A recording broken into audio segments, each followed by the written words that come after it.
If you've been reading my articles or looking at the descriptions on the website, you may notice that I'm talking a lot about fold separation and the differences between the early antique singing bowls and the later period antique singing bowls.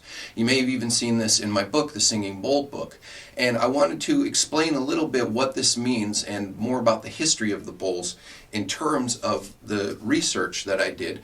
Back in 2010, I worked with the archaeological metallurgists at Oxford University's Department of Materials. What we discovered was a clear separation between the early period singing bowls, like this one, and later period singing bowls. The early period singing bowls are based on ancient bowls from Persia and Khorasan. The later period singing bowls are constructed very differently and are based on different kinds of bowls from Southeast Asia. So now that we know that the early bowls like this one are based on bowls from ancient Persia, we have a better baseline of when the bowl started to be produced, because the methods had to have been taught from the earlier bowl makers to the later bowl makers. There's no way they could have looked at a finished bowl and figured it out. The way it's heated, the way the metal is hammered, even the alloy itself, the mix of the metals, and then unique construction features like the way the metal is folded, and even the decorations that we find on the bowls match. The same decorations and construction patterns and metallurgy are found in the ancient Persian bowls that are found in the later Himalayan singing bowls.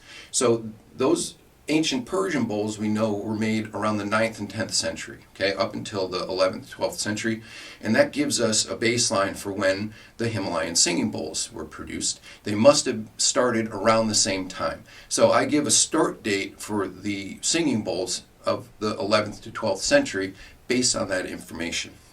And one of the ways that I can tell is by the overall construction method of the bowls. The earlier bowls like this one were made by a special folding technique. So they hammered the bowl into shape and then they folded the metal from the inside to the outside. And where you see this is what I call fold separation, where you see that fissure right there. That's where the metal was folded over the top of the rim and hammered smooth into the surface.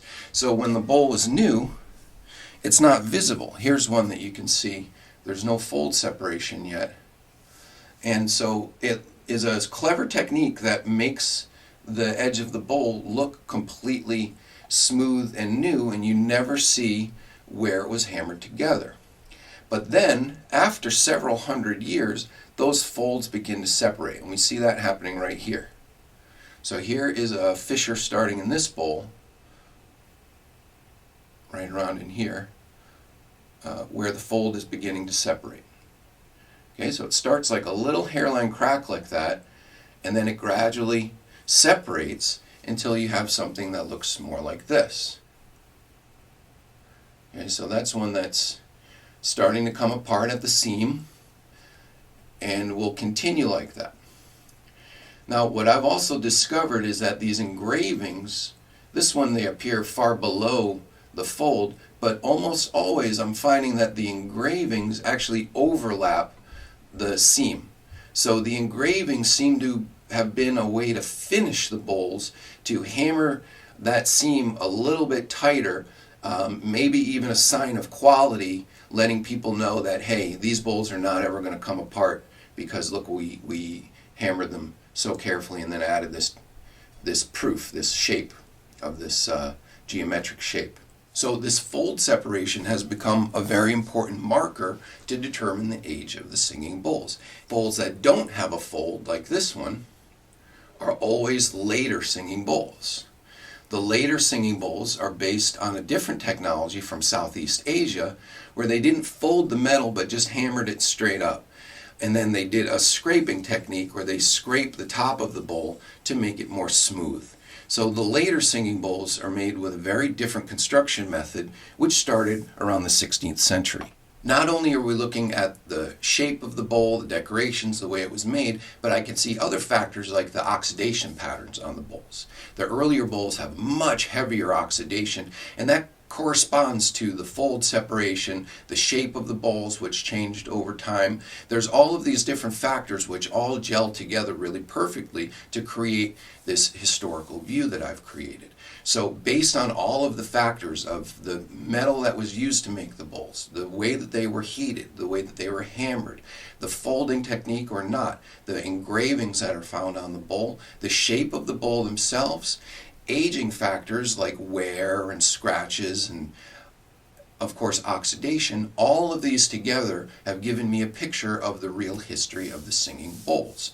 And when I've examined so many bowls, I'm able to put them into a real spectrum. So I see the earliest bowls with their shape and their oxidation and their fold separation happening, and see a continuation, a continuous spectrum over the ages up until today when you see the bowls morph carefully. And this is really what I'm trying to do with the Singing Bowl Museum, is to show that change in photos so that you can see the evolution of the bowls. So when the museum is all done, I'll have a timeline that shows you the progression of the earlier shapes to the later shapes. And it's very clear to see in that way how these bowls evolved over time.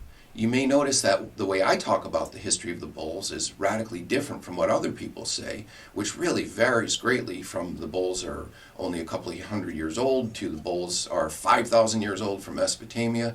There's even a whole false history on the Wikipedia page which ascribes singing bowl history to a completely different object. So there's a lot of variation and misinformation still about singing bowls. It actually has only gotten worse over the years. So my work has been the only real research on singing bowls. I've worked with independent labs and with universities, with museum experts. I traveled to a dozen countries and looked at thousands of singing bowls, as well as hundreds, if not thousands, of other types of bronze objects to understand how these were really made and what the real history is. I feel that my approach is definitive because I'm looking at the real history and working with experts in the field to understand how old they really are. As you know, I'm very passionate about this. I really love the bowls, and I love discovering everything that I can about their history.